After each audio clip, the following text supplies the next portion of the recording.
कुसुम की गांव के मंदिर के पास लगे बाजार में एक फूलों की दुकान थी। वो अलग अलग तरह के फूल बेचती। उसके फूल बहुत खूबसूरत और हमेशा ताजे होते। पास के मंदिर में जाने वाले लोग हमेशा उसी से फूल खरीदते और अपने घर के लिए भी लेकर जाते।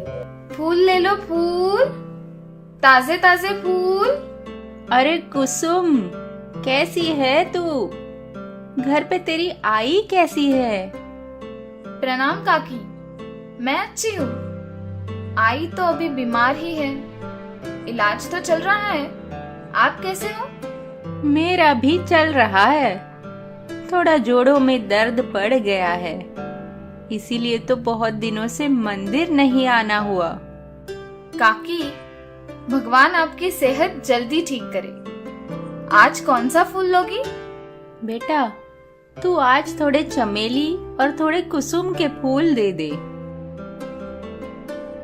ले बेटा, ये रुपये रख ले, भगवान भला करे। रहने दो काकी, कितने दिनों के बाद तो ले रही हो। अरे सुमन, कैसी है? अच्छी हूँ मौसी, सब बढ़िया है। हाँ, बस मंदिर जा रही हूँ। कुसुम से फूल लेने रुकी थी। हाँ मौसी, सबको उसी के फूल पसंद आते हैं। बड़ी मेहनत करती है ये लड़की। हाँ सुमन, छोटी ही थी जब उसके बाबा गुजर गए। माँ भी बीमार रहती है उसकी। सारे घर की जिम्मेदारी उस पे ही आ गई है। बड़ी मेहनत करती है, रोज ताजे फूल तोड़कर लाती है। भगवान की मेहर है उस पे। अलग ही बात है उसके फूलों में। लोग तो और किसी दुकान की तरफ देखते भी नहीं है। हाँ मौसी, बात तो सही बोल रहे हो। सब हमेशा यही बोलते हैं कि उसके फूलों में कितनी खुशबू आती है। चमेली के फूल हो या गुलाब के, या रात रानी के हो या रजनीगंधा, किसी के फूलों में वो बात नहीं जो कुसुम के फूलों में। चलो राम राम, मिलते हैं। पास की दुकान पे बैठा हरिराम ये सब सुन रहा था। उसकी भी फूलों की दुकान थी। कभी कभी कोई भूला भटका उसके पास आ जाता तो उसकी बिक्री होती, वरना तो उसका धंधा मंदा ही रहता। उसको कुसुम से ईर्ष्या होने लगी। इस बात का पता लगाना ही पड़ेगा, ये लड़की कुसुम करती क्या है, उसके फूल इतने अद्भुत कैसे हैं। सुना है लोग घर लेकर जाते हैं तो दिनों दिन तक मुरझाते नहीं हैं। पता लगाना ही पड़ेगा। अगले दिन सुबह सुबह हरिराम एक बुढ़े आदमी का भेष बदलकर कुसुम के घर पहुंचता है। कुसुम, ओ कुसुम, घर पे है क्या? हाँ जी, कौन है आप? बोलिए, क्या बात है? बेटा, मेरी बीवी तुमसे फूल लेती है। आज वो काम में व्यस्त थी, घर पे पूजा है तो उसने मुझे फूल लेने भेजा है। अभी तो सुबह है तो लगा तुमने दुकान तो नहीं खोली होगी। मैं पूछते पूछते तुम्हारे घर आ गया। बोलो काका, कौन से फूल चाहिए? मुझे तो कुसुम के फूल चाहिए। काका, यहाँ पलंग पर बैठो थोड़ी देर, मैं अंदर से लाई। अरे, तुम्हारे फूल की बहुत तारीफ सुनी है अपनी बीवी से। मैं खुद तोड़ लूं क्या? बताओ, बगीचा कहाँ है? काका, आप यही आराम करो, मैं लेकर आती हूँ। नहीं, तुम परेशान ना हो, पर एक बात बताओ, तुम्हारे फूलों से इतनी सुगंध कहाँ से आती है? काका, हम घर पे ही उगाते हैं।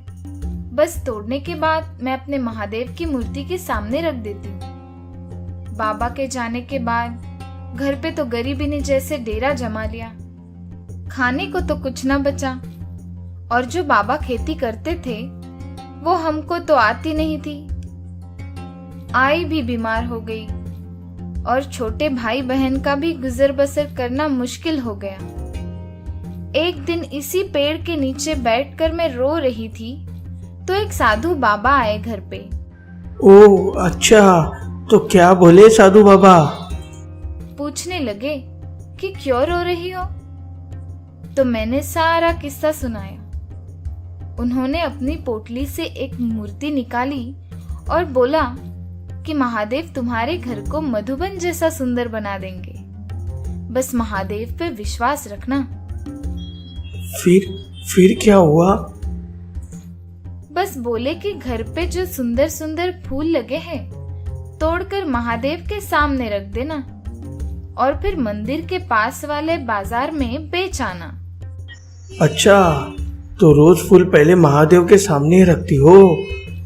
उनका ही चमत्कार लगता है सब। कुसुम अंदर से फूल लाकर काका को देती है और काका चले जाते हैं। तो ये करामत है, वो मूर्ति का जादू है। अब समझ में आया सारा किस्सा। क्यों ना मूर्ति चुरा लूं, तो मैं भी अपने फूलों में जान डाल सकता हूँ। कहीं और जाकर भी फूल बेचूंगा तो मुनाफा ही होगा। बिना देर किए हरिराम रास्ते में छुपकर कुसुम के घर से निकलने का इंतजार करने लगा। पहले उसके भाई बहन निकले और फिर कुसुम भी फूलों की टोकरी लेकर चली गई। हरिराम को अच्छा मौका मिला। हरिराम चुपके से घर के अंदर जाता है और मंदिर का स्थान ढूंढता है। वहां रखी उसको महादेव की मूर्ति दिखती है। वो चुपके से उसको उठाकर अपने बैग में छुपा के वहां से निकल लेता है। वाह, ये तो बढ़िया काम हो गया।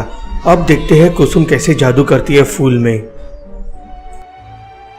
अगले दिन हरिराम घर के अपने बगीचे से फूल तोड़कर महादेव की मूर्ति के सामने रखता है। कुछ नहीं होता है। ये तो कुछ नहीं हुआ। महादेव, मेरे फूलों में भी जादू डाल दो। अरे, अभी भी कुछ नहीं हुआ। सब ढोंग है। जरूर कुसुम ने गलत बताया है। कुसुम घर लौटती है और मंदिर से मूर्ति गायब पाती है। हे भगवान, ये मेरे महादेव कहाँ चले गए? कौन ले गया? अब कुसुम ने फूल बेचना बंद कर दिया। घर की हालत फिर खराब होने लगी। भिक्षां देहि, भिक्षां देहि। अरे बच्चा सुनो, कोई घर पे है क्या? अरे बाबा, आप? प्रणाम। अरे बच्चा, क्या हुआ? तुम इतनी उदास क्यों बैठी हो? बाबा, आपकी कृपा से सब अच्छा चल रहा था, पर एक सप्ताह पहले आपने जो महादेव की मूर्ति दी थी वो चोरी हो गई। बस तब से मेरा फूलों का काम बंद हो गया। फिर से खाने के लाले पड़ गए। पर बच्चा, तुमने फूल उगाने तो बंद नहीं किए ना? नहीं बाबा, सारे पेड़ों पर ही लगे हैं, मैंने तोड़े ही नहीं। महादेव ही नहीं तो कौन मेरे फूलों को आशीर्वाद देगा? कौन उनमें जान डालेगा? तो ये बात है बच्चा। पर बच्चा, तुमने मेरी एक बात याद नहीं रखी। कौन सी बाबा? वही कि महादेव पे विश्वास रखना। तुमने महादेव पे विश्वास रखने की बजाय मूर्ति में विश्वास रखा। तुम बस अगर सच्चे मन से महादेव को याद करती तो वो तुम्हारी मदद के लिए अवश्य आते। ओ हाँ बाबा, तो क्या मैं अगर बस महादेव से प्रार्थना करती तो भी वो मेरे फूलों को आशीर्वाद देते? हाँ हाँ, क्यों नहीं।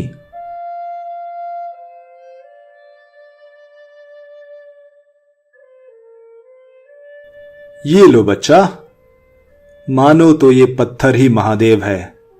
बस अपने पूरे विश्वास से प्रार्थना करना। सही बोला बाबा आपने, विश्वास महादेव पे होना चाहिए। बाबा की जय हो, महादेव की जय हो। कुसुम फिर पहले की तरह अपने महादेव की पूजा करती और अपने फूलों में अद्भुत खुशबू और ताजगी डाल देती। सच ही बात है, विश्वास तो हमें भगवान में रखना चाहिए। उनकी मूर्ति तो बस एक निमित्त मात्र है। फ्रेंड्स, अगर आपको हमारा वीडियो पसंद आया है तो इस वीडियो को लाइक कीजिए और हमारे चैनल को भी सब्सक्राइब कीजिए।